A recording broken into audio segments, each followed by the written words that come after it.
Hi guys, let's cook sinigang na salmon head. It's really good. So, of course, let's start with sauteing our garlic, then the onion, and tomatoes. Yan, gisa-gisa lang natin ng ganyan. Haluin at dagdagan ng patis.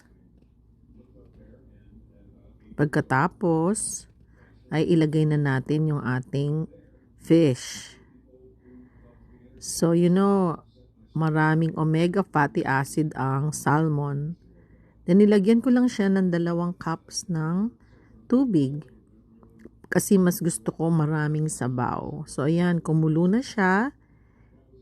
Hinalo lang ng konti. And then, lalagyan na natin siya ng tamarind mix.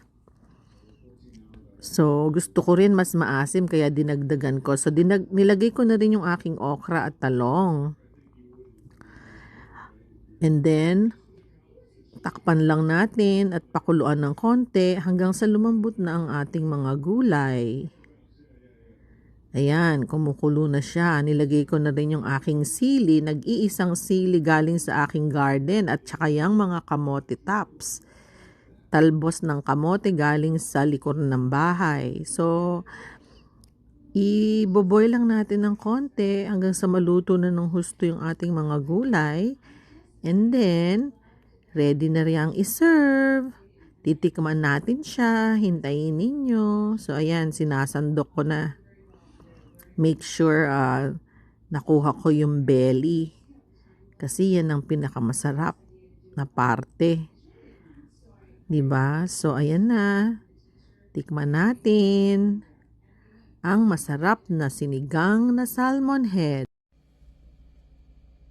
Tara, tikman na natin.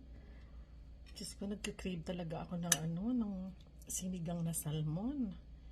So, nung nakakita ako ng head, ng salmon head, it's really good. Kasi nandun yung mga omega fatty acid. So, ito,